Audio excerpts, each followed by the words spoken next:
Today we are going to do quadratic equations. Now the quadratic equations have a general form, that is ax squared plus bx plus c is equal to 0. Let me just correct this. This is quadratic. Yes. So this is the general form of the quadratic equations, where the condition is that the term or the coefficient of x squared will never be equal to 0.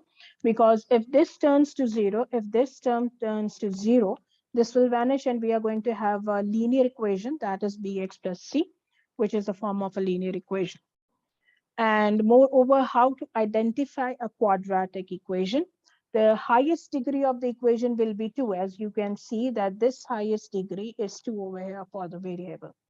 This also means that when we are going to solve the quadratic equation, the highest degree of the equation also indicates or helps us or gives us a hint that we are going to get 2 possible answers for it, right?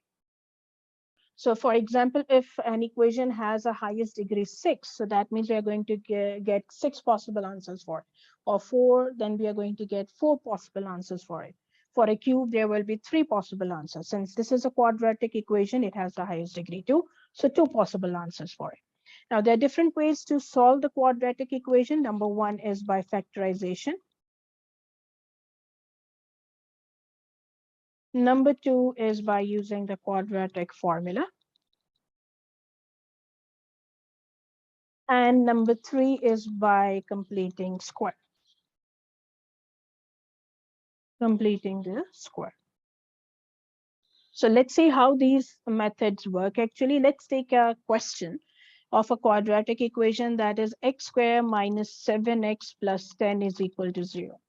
Now I'm going to solve this first by factorization. Factorization means that this is the equation and I need to break this middle term. This is also known as middle term breakup form. So how do we do this?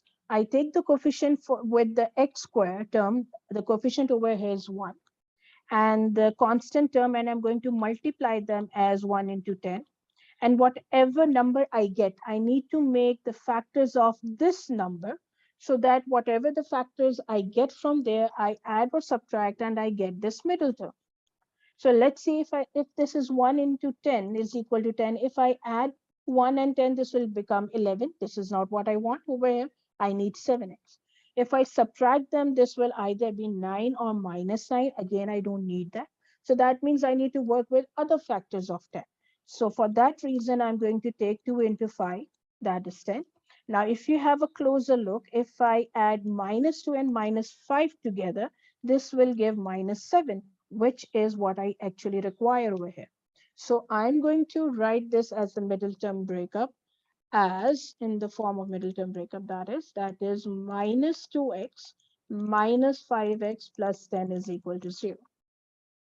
This is my first step. Second step. First step is to find out the factors. Second is to write them as a middle term breakup. Now the third part is that I need to pair up these two terms. Let me erase this so this does not create any confusion. Yeah. So I need to pair up these two terms and I need to find a common factor between these two pairs. So first pair, I can easily see that there is an x that can be taken common. So this becomes x minus 2. And from here, this is minus 5. This is x minus 2 is equal to 0. Now, there is a trick to know that whether your factorization is correct. The trick is that these brackets should be similar. If they're having the same content or the same number or the same expression in it, that means your factorization is correct. So if these two somehow are not equal, that means there is a mistake in your addition or subtraction or multiplication that you need to figure out. So how are we going to go towards the final step? If these two are the same, I'm going to write the common or the same similar bracket one time, and then the terms outside the brackets as a multiple. This becomes x minus 5 is equal to 0. So this is now the final step is that I need to see that this means these two is equal to 0 means either this term or this factor is equal to 0 or the second factor may be 0.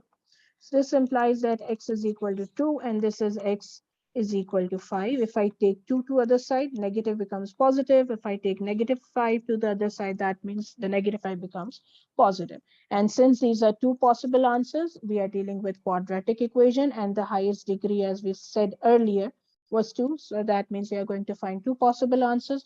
So these are the two possible answers by factorization. So I will just stop share and I will just stop recording.